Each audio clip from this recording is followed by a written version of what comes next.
Ukraine में जंग हार रहे रूस ने न्यूक्लियर खौफ फैलाने के प्लान को एक्टिवेट कर दिया है। पुतिन बिना एटम बम दागे यूक्रेन में न्यूक्लियर अटैक जैसा डर फैला रहे हैं। यूक्रेन के ही न्यूक्लियर रिएक्टर यूक्रेन के खिलाफ रूस के सबसे बड़े हथियार बन गए हैं। देखिए ज़ैपोरिज्जिया के बाद कौन से न्यूक्लियर रिएक्टर से पुतिन यूक्रेन में चेर्नोबिल जैसी दहशत फैलाने में कामयाब हो गए। देखिए कैसे पुतिन के खौफनाक कांड के बाद धधका यूक्रेन का न्यूक्लियर प्लांट। ये ब्लैकआउट नहीं, पुतिन का नया एटमी कांड है।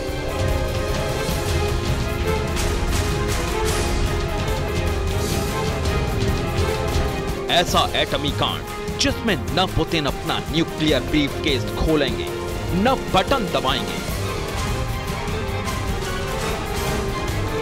और न ही यूक्रेन पर मैग 35 से एटम बम गिराएंगे, लेकिन एटम बम से बड़ी तबाही मचा देंगे।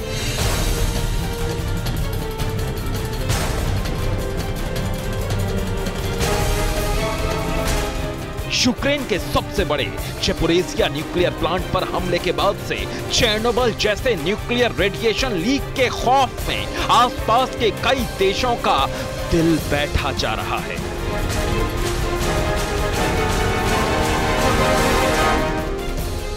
यूक्रेन का आरोप है कि पुतिन ने जानबूझकर न्यूक्लियर प्लांट पर हमला करवाया। रूस दावा कर रहा है कि यूक्रेन ने खुद अपने न्यूक्लियर प्लांट पर मिसाइल दाग दी। जो भी सच हो, लेकिन आज यूक्रेन के 8 लाख घरों में ब्लैकआउट यानी अंधेरा कायम है। इससे बड़ी मुसीबत है कि न तो रूस, न यूक्रेन और न ही आसपास के यूरोपीय देशों को किसी को भी समझ नहीं आ रहा कि मिसाइल हमले के बाद बंद हो गए ज़ैपोरिज्जिया न्यूक्लियर प्लांट के धधकते रिएक्टर्स को ठंडा कैसे किया जाए।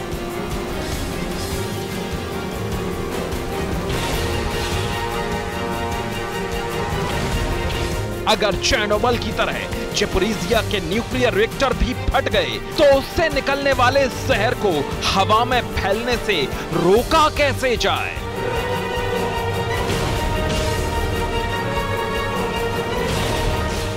ज़ैपोरिज्जिया न्यूक्लियर प्लांट से रेडिएशन लीक हो रहा है, लेकिन अभी यह चेर्नोबिल की तरह भयानक नहीं है।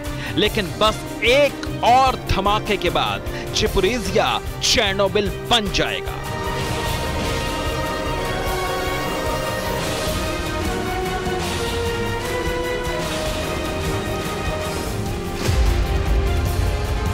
यहां से भयानक रेडिएशन फैलने की टेंशन बढ़ती जा रही है। हालात बिल्कुल चेर्नोबिल जैसे बनते जा रहे हैं। अगर जल्दी ज़ैपोरिज्जिया न्यूक्लियर प्लांट में बिजली की सप्लाई शुरू नहीं हुई, अगर तुरंत ज़ैपोरिज्जिया न्यूक्लियर प्लांट ने काम करना शुरू नहीं किया और अगर तुरंत यूक्रेन का ब्लैकआउट खत्म नहीं हुआ, तो बिना एटम बम फूटे यूक्रेन एटम बम से भी भयानक तबाही झेलेगा।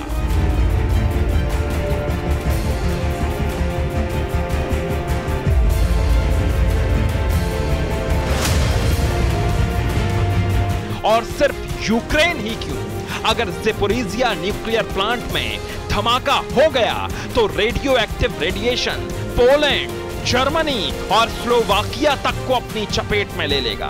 पूरा तो छोड़िए, अगर ज़ैपोरिज्जिया से 25% रेडियो एक्टिव मटेरियल भी लीक हो गया, यानी सिर्फ 1/4, तो पूरा का पूरा स्कैंडिनेविया मुर्दा घर बन जाएगा। स्कैंडिनेविया उत्तरी यूरोप का वो बड़ा इलाका है जिसमें डेनमार्क आता है, नॉर्वे आता है और स्वीडन जैसे देश आते हैं।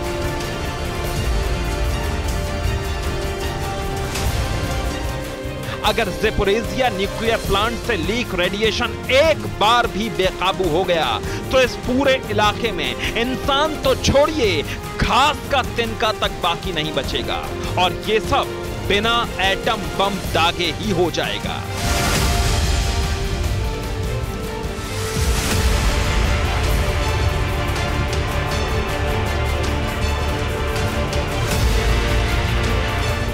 लेकिन 210 दिन से जंग लड़ रहा रूस अब यूक्रेन में चेर्नोबिल जैसी दहशत फैलाकर जीतना चाहता है।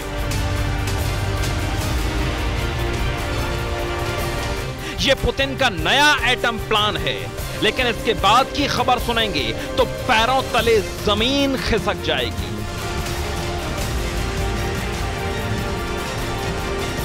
रूस को खौफ के इस खेल में मजा आ रहा है, इसलिए रूस ने एक और मिसाइल धमाका करके यूक्रेन और यूरोप को दहशत का एक और एड्रेस बता दिया है।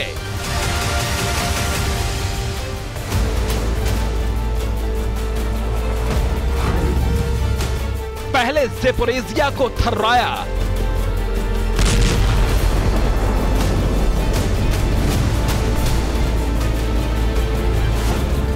अब पिव्देनोस्क को निशाना बनाया।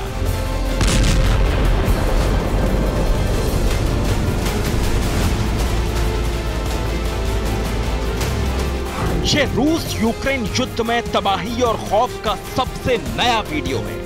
ज़ेलेंस्की ने ये वीडियो जारी करके दावा किया है कि यूक्रेन के सबसे बड़े ज़ेपोरिज़िया न्यूक्लियर पावर प्लांट को खतरे में डालने के बाद रूसी मिसाइलों ने यूक्रेन के दूसरे सबसे बड़े पिव्देनोक्रेनस्क पावर प्लांट पर भी हमला कर दिया।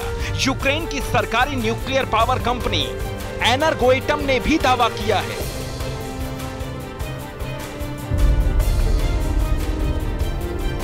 कि रूसी मिसाइलों ने यूक्रेन के दक्षिणी माइकोलाइव प्रांत में पिव्देनोक्रेनस्क न्यूक्लियर पावर प्लांट पर रात भर हमला किया। इनमें से एक मिसाइल तो न्यूक्लियर पावर प्लांट के मेन रिएक्टर से सिर्फ 320 गज दूर गिरी। जरा सोचिए, मिसाइल के धमाके और बारूद के लिए 320 गज की दूरी कितनी होती है। इस हमले को देखकर ऐसा लग रहा है जैसे रूसी मिसाइल का टारगेट न्यूक्लियर पावर प्लांट का मेन रिएक्टर ही था। अगर जानबूझकर रूस ने पिव्देनोक्रेनस्क न्यूक्लियर पावर प्लांट के एकदम नजदीक मिसाइल दागी है, तो यह रूस के उस प्लान का हिस्सा है जिसमें बिना एटम बम दागे वो यूक्रेन को चेर्नोबिल के घाव याद दिलाकर उसका मनोबल तोड़ना चाहता है। पहले ज़ेपोरिज़िया और अब पिव्देनोक्रेनस्क न्यूक्लियर पावर प्लांट पर मिसाइल दागकर रूस ने बता दिया कि यूक्रेन में भयानक तबाही सिर्फ एक मिसाइल अटैक की दूरी पर है और ये दूरी रूस कभी भी तय कर सकता है।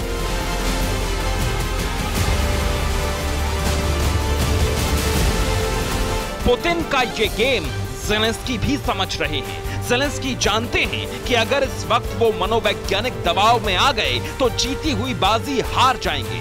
इसलिए जैसे ही ज़ेपोरिज़िया के बाद रूस की मिसाइलों ने यूक्रेन के दूसरे सबसे बड़े पिव्देनोक्रेनस्क न्यूक्लियर पावर प्लांट के नजदीक मिसाइलें बरसाईं, ज़ेलेंस्की सामने आ गए।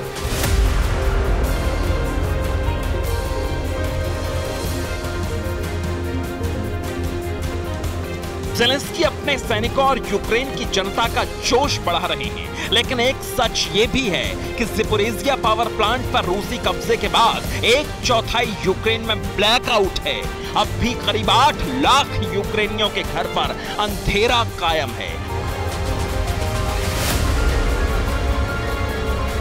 और रूस ने यूक्रेन के दूसरे सबसे बड़े न्यूक्लियर पावर प्लांट पर बारूद बरसाना शुरू कर दिया है। Bureau report, TV9 Bharatvarsh.